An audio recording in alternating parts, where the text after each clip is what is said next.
তুমি এখানে? রিয়া, আমি তো শুধু অয়েল আনতে এসেছিলাম। তুমি এত ভয় পাচ্ছ কেন? আরবের সঙ্গে কথা বলছিলে? তোমার তাতে কি? তুমি আমার উপর গোয়েন্দাগিরি করছো? হ্যাঁ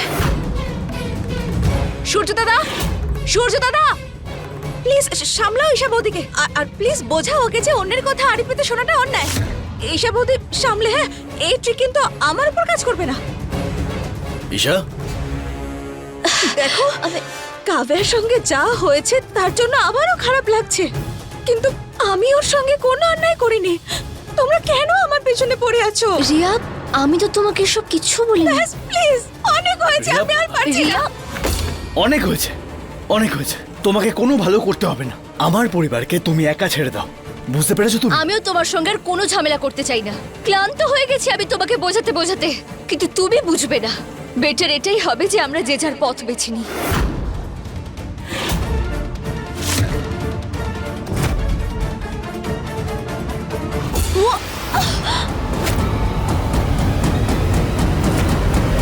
ঈশা,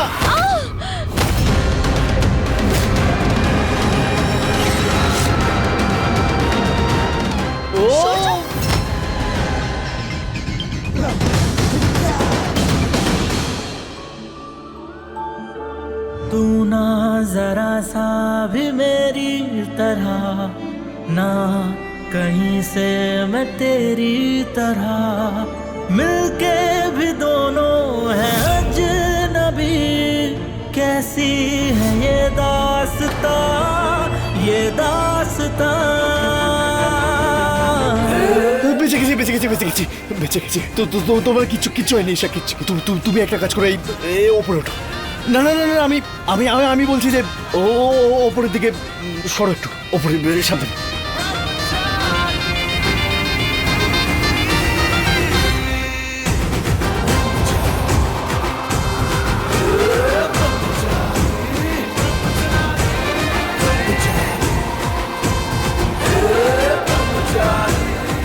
এসব কি কি কি কি করছো তুমি ঈশা? ঈশা তুমি ওঠো, ওপরে ওঠো, বন্ধ করো।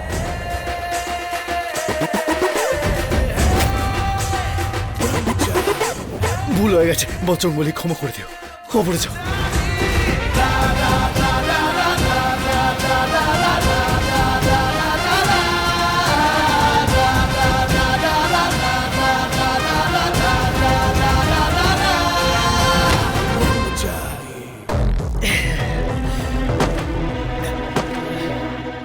কি হয়েছে নাকি তোমার?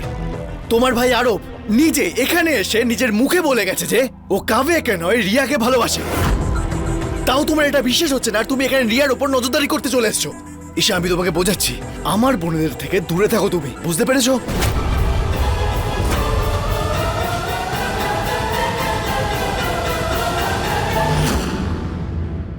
আমার মন কিছুতেই মানছে না যে আরব রিয়াকে ভালোবাসে। যদি আরব রিয়াকে ভালোবাসে, তাহলে রিয়াকে যখন জিজ্ঞেস করলাম যে ও আরবের সঙ্গে কথা বলছে কিনা, তাহলে রিয়া এত ভয় কেন পেল? রিয়ার মুখের ভয় বলছে ও কিছু লুকাচ্ছে। আমাকে সেটা জানতেই হবে, বিষয়টা আসলে কি।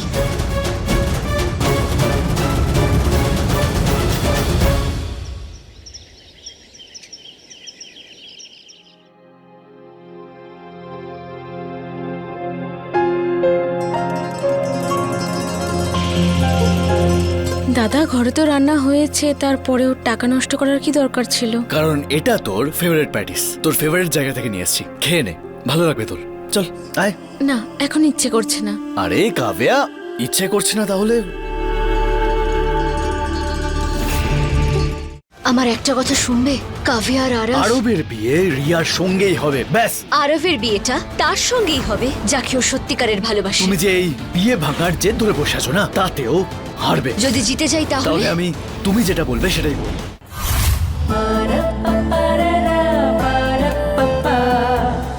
আরে কাব্যা শোন, এই ভালোবাসা না জাত উঁচু নিচু এসব কিচ্ছু দেখে না। এসব কথা পড়তে আর শুনতেই ভালো লাগে, বাস্তবে এসব হয়ই না। আর ভালোবাসা না এতটা ইম্পর্টেন্টও হয় না, বুঝলি, যে তার জন্য সবকিছু ভুলিয়ে দিই। আর যদি তাও একটুখানিও যদি ভালোবাসার আশা বেঁচে থাকে, তাহলে ভালোবাসা সব সময় সমানে সমানে করতে হয়। ভালোবাসার নিজের থেকে বড় কাউকে পেশে দুঃখ ছাড়া আর কিছুই পাওয়া যায় না। কাব্যা তাদের পরামর্শ নিতেই নেই যে না ভালোবাসে বিলিভ করে, না ওপরে ওঠার চেষ্টা করে, নিজেই থেকে নিজের উইকনেসগুলোকে স্ট্রেংথ বলে মনে করে। আমার বোনের জন্য কোনটা ভালো আর কোন জিনিসটা মন্দ এটা আমি খুব ভালো করেই জানি। সূর্য, এটা শুধু তোমার মনে হয় যে তুমি সব কিছু জানো, কিন্তু তুমি কিছুই জানো না যে কাভিয়া কখন খুশি থাকে আর কখন দুঃখী থাকে। দেখো ঈশা, তুমি এসব বিষয় জানো না। ঈশা,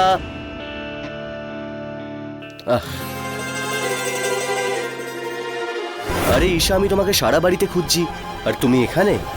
আচ্ছা, কেন? এই ঈশাকে ছাড়া পেট কি ভরে না নাকি?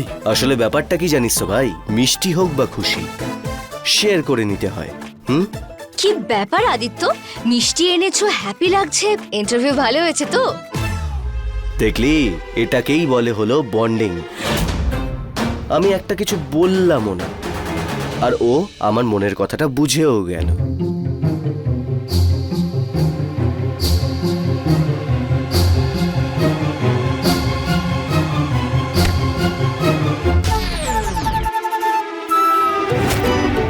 খুশির খবর যখন তোরই, তাহলে সবার আগে মিষ্টি মুখটা তুই কর না। হ্যাঁ, ঈশা, ওই কথা বলতে বলতে ভুলেই গেছিলাম, তোমার ক্লাসের সময় হয়ে গেছে।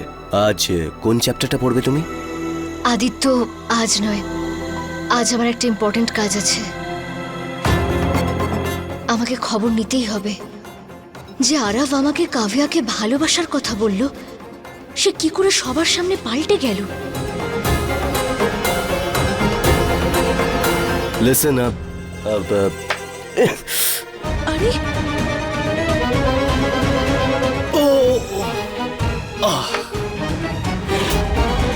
চোখে কানা নাকি তুই? বলেছিলাম তো তোকে যে আমার পারিবারিক বিষয়ে ঢুকিস না। শোন, ঈশা আমার বন্ধু, আর বন্ধু হওয়ার সুবাদে আমি সারা জীবন ওর পাশে এসে দাঁড়াবো। তুই হাত ছেড়ে দিতে পারিস, আমি ছাড়ব না।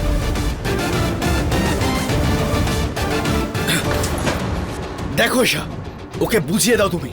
ও যে এইসব ব্যবহার করছে না, আমার একদম ভালো লাগছে না। একদমই বোঝাবো না, আদিত্য আমার বন্ধু।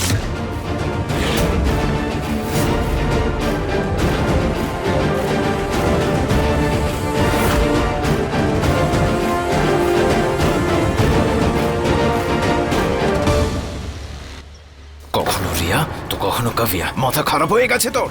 আর তুই চাইছিস যে কথা বলতে আমি ওখানে যাব? ইম্পসিবল। তোমাকে আমার সম্বন্ধ নিয়ে ওই বাড়িতে যেতেই হবে। আগে তুই অবুঝ ছিলি আর এখন তোর মাথা খারাপ হয়ে গেছে। কাভিয়া ছাড়া তুই অন্য কাউকে পছন্দ করলে, তাও সেই বাড়িরই। তোর কি গরিবদেরকে ভালোবাসার ভূত চেপেছে নাকি? অনুরাগ দাদা, জ্ঞান নয়, আমি তোমার থেকে হেল্প চেয়েছি, কিন্তু এবার ফোর্স করছি যে তোমাকে আমার সম্বন্ধ নিয়ে ওই বাড়িতে যেতেই হবে।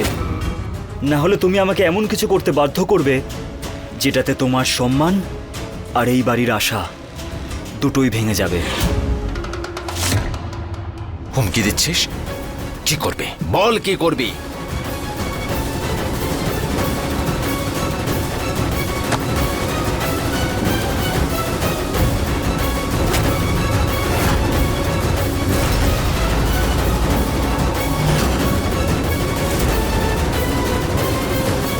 আমি জানি এই বাচ্চাটা তোমার নয়, আইভিএফ থেকে হচ্ছে।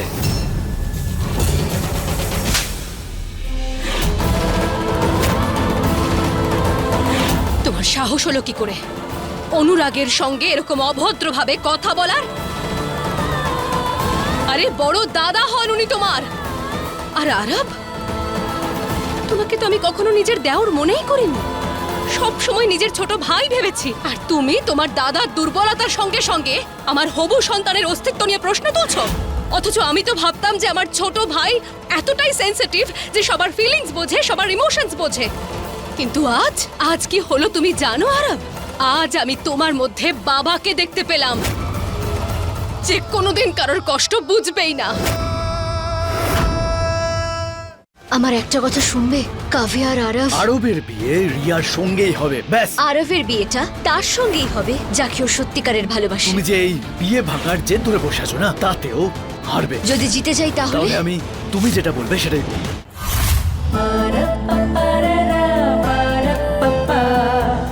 আজ আমি জীবনের সব থেকে নোংরা কাজ করেছি, নিজের দিদি সমান বৌদিকে দুঃখ দিয়ে, নিজেরই ভাইকে ওর চোখে ছোট করে। ক্ষমারও যোগ্য নই আমি, কিন্তু আমি অসহায়, সেই জন্যই আমি এই জেদটা করছি। চলে যাও তুমি এখান থেকে। কি হলো, চলে যাও। শোনো, একটা কথা শুনে যাও, তুমি বাবার মতো নও, তাই সেটা হওয়ার চেষ্টা কখনোই করো না যেটা তুমি নও। কারণ যখন মানুষ তার মনের কথা শোনে না, তখন সে কোনোদিনও সুখীও হতে পারে না। যদি এখানে কেউ আমার ভালোবাসাটাকে বুঝতে না পারে, তাহলে সে আমাকে এটা না বলুক যে আমাকে কি করতে হবে আর কি করতে হবে না। রিয়া হুমকি দিয়েছে, অনুরাগ দাদা যদি সম্বন্ধ নিয়ে নেওয়া যায়, তাহলে ওই ফটোস ও সবাইকে দেখিয়ে দেবে। কি করব আমি? এটা ওই পাড়ার মেয়েটা না? শুনলাম অনেক বড় লোকের বাড়িতে বিয়ে হয়েছে ওর। হ্যাঁ, ওর বর না হানিমুনের জন্য ওকে বিদেশে নিয়ে গেছিল। আর এই বন্ধুটা, ওর বাবা 4th ক্লাস এমপ্লয়ি, কিন্তু এক বড় লোক ছেলের সঙ্গে আমার বান্ধবীর প্রেম হয়েছিল। 5 বছর বিয়ে হয়েছে ওদের, দুজনে খুব ভালো আছে, ওদের একটা বাচ্চা আছে। ছেলে যদি বড় লোক হয় কিন্তু স্বভাবে ভালো হয়, সৎ হয়, তাহলে বড় লোক বাড়িতে বিয়ে দেওয়া কোনো অপরাধের নয় মা। তোর কি মনে হয় এই জগৎটা আমি চিনি না?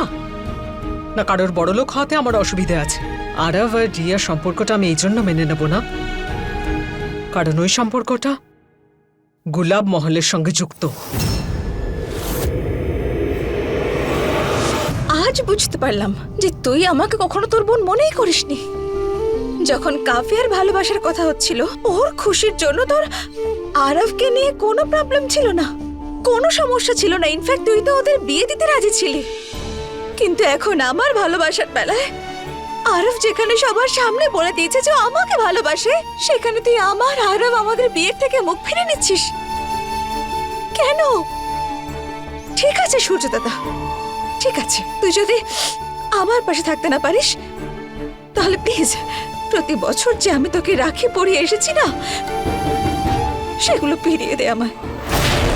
আমি বুঝে যাব যে তুই কাফিয়ার মতো কখনো আমাকে তোর বোন মনেই করিসনি।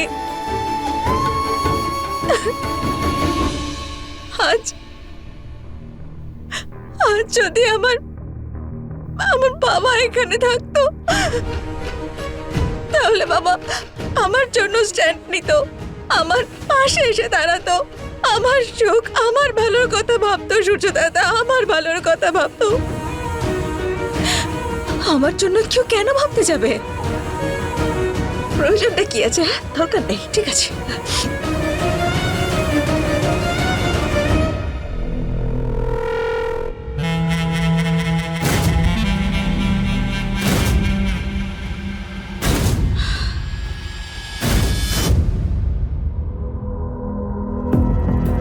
হে ভগবান, এ আবার কি? এই দুজন এখানে?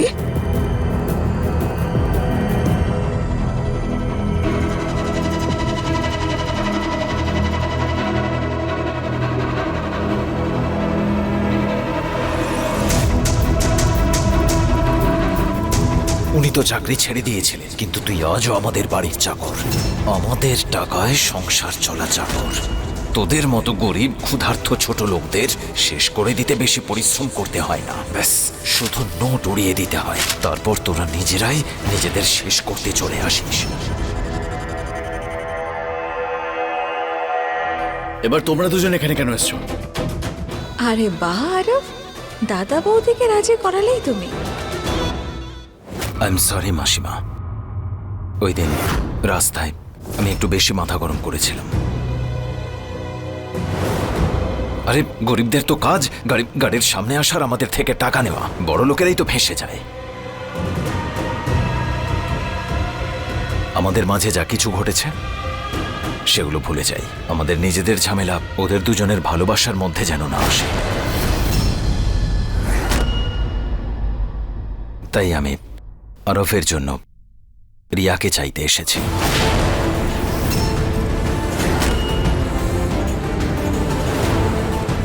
সরলা কাকিমা, রিয়া ওই বাড়িতে সেই সম্মান আর সেই ভালোবাসাই পাবে যতটা ভালোবাসা আমি পেয়েছি ওই বাড়িতে। সব সময় সুখে থাকবে ও।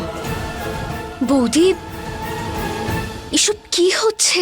আর অনুরাগ দাদা, তুমি আরবের হয়ে কথা বলছো? আমি জানি আরব আর আমার মেলে না, কিন্তু ও আমার ভাই, আর এই বিষয়টা ওর খুশির সঙ্গে জড়িয়ে আছে। তাই প্লিজ মাসিমা, এই সম্পর্কটা মেনে নিন। এসবের কোনো দরকার নেই। আরব আর রিয়ার ব্যাপারটা আমি ভেবে চিনতে বলবো।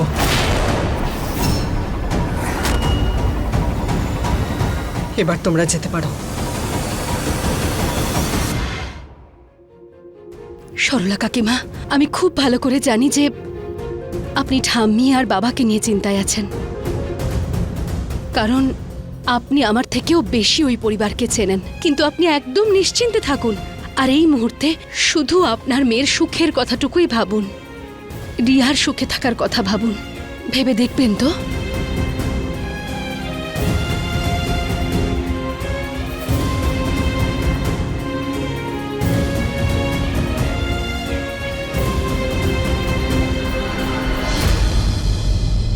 এবার তুমি কি বলবে বলো ঈশা? আরব অনুরাগ দাদাকে রাজি করিয়েছে সম্বন্ধ নিয়ে আসার জন্য। সত্যি আরব কাভিয়ার ব্যাপারে কনফিউজড ছিল, কিন্তু ওর চোখে আমি কাভিয়ার জন্য যেটা দেখেছিলাম সেটা সত্যিকারের ভালোবাসা ছিল। তুমি যে তোমার দাদা বৌদিকে রাজি করাতে পারবে এ বিষয়ে আমি নিশ্চিত ছিলাম, কিন্তু এত তাড়াতাড়ি সেটা ভাবিনি। সত্যি বলছি। তবে ভালোই হয়েছে, না হলে আমার কাছে ফটোগুলো ছাড়া অন্য কোনো অপশন ছিল না। আর তুমি এইসব যা করছো না একদমই ঠিক করছো না বলে দিলাম। আমি অন্যায় করছি? আরফ, তুমি আমার সঙ্গে যেটা করেছো সেটা অন্যায়। আমি তো তোমার অন্যায়ের বিরুদ্ধে আমার অধিকার চাইছি। কোন অধিকার রিয়া?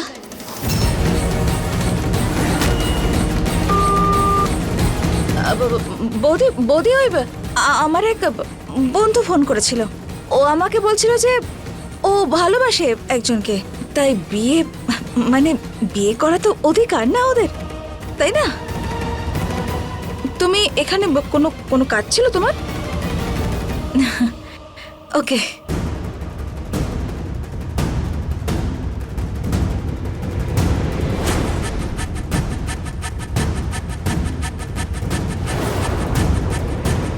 বৌদি, তুমি এখানে আরফের সঙ্গে কথা বলছিলে? তুমি আমার পর গোয়েন্দাগিরি করছো? হ্যাঁ, আগেও ফোন করার সময় আমাকে দেখে রিয়া খুব ভয় পেয়ে গিয়েছিল। আজও ফোনটাকে যেভাবে লুকাচ্ছিল, নিশ্চয়ই ওই ফোনে কিছু তো একটা ক্লু পাবো। কিন্তু ওর ফোন সবসময় লক থাকে।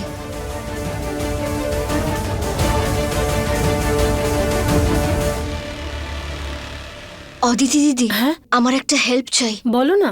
অদিতি দি,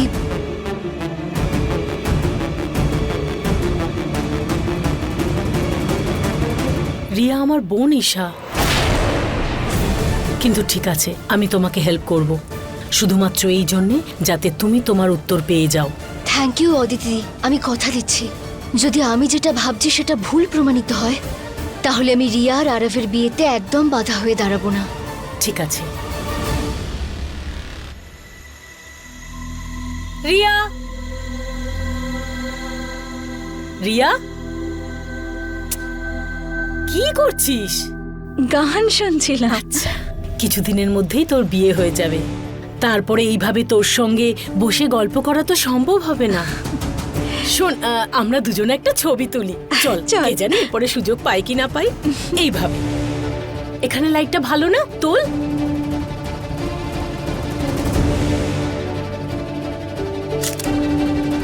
আরে দেখা না ছবিটা কেমন হলো।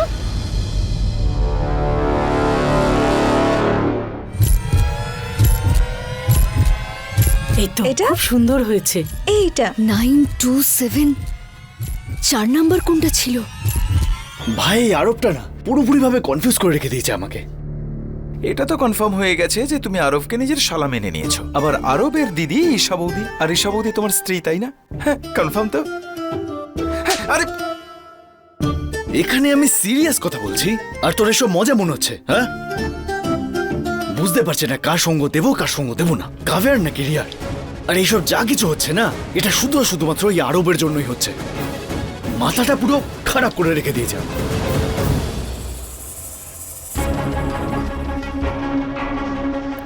রিয়া, তোর সামনেই বিয়ে, তুই নিজের স্কিনের ভালো করে যত্ন নিবি। এইভাবে ধোয়া ধুলোর মধ্যে বাইরে বের হবি না। আচ্ছা, তোর কাছে খাতা আর পেন আছে? খাতা পেন? হ্যাঁ। হ্যাঁ, কিন্তু কেন? তুই দে না আগে।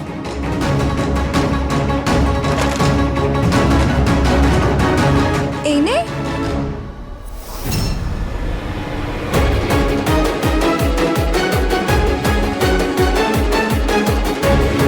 তোর বিয়ে শপিং লিস্ট তৈরি করে ফেলি। 927। বিয়ের জিনিসপত্র তো শ্বশুরবাড়ি থেকে আসবে না, কারণ যে পোশাক আমার চাই, যে মেকআপ চাই, যে জুয়েলারি চাই, সেগুলো সব টপ ব্র্যান্ডের। আর এই বাড়িতে তো কেউ অ্যাফোর্ডও করতে পারবে না। কিন্তু তুই জানিস, আমি নিজের জন্য একটা বিয়ের লেহেঙ্গা চুজ করে রেখেছি। আমার ফোনে আছে ফটো, আমি দেখাচ্ছি এক্ষুনি, দাঁড়া 1 মিনিট। হ্যাঁ, আরে পরে দেখা। আরে কিন্তু ঠিক আছে, পরে দেখাস তুই। 4 নাম্বার ডিজিট কি ছিল? 9275। 927। হে ভগবান, 4 নাম্বার ডিজিট কি ছিল? আমাকে সাহায্য করো প্লিজ, না হলে ফোনটা লক হয়ে যাবে। আরে খুব সুন্দর, আমি নিজে সিলেক্ট করেছি, দাঁড়া। ফোনটা কোথায় আমার? দিদি, আমি এখানে তো রেখেছিলাম। নিচে দেখ তো, নিচে। হে রাধা মাধব, প্লিজ সাহায্য করো। দিদি, তোর ফোনটা আমায় দে তো, আমি নিজের ফোনে কল করি। ফোন? আরে দে না আমাকে। আরে, দে আরে। না।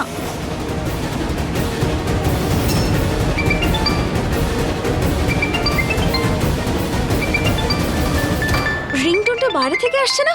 হ্যাঁ, যদি আমি ওর ফোন নিয়ে এখন কিছু করি, রিয়া বুঝে যাবে যে কেউ ওর ফোনটা নিয়েছিল। না না, আমি এখন রিয়ার মনে কোনো রকমের সন্দেহ তৈরি হতে দেব না।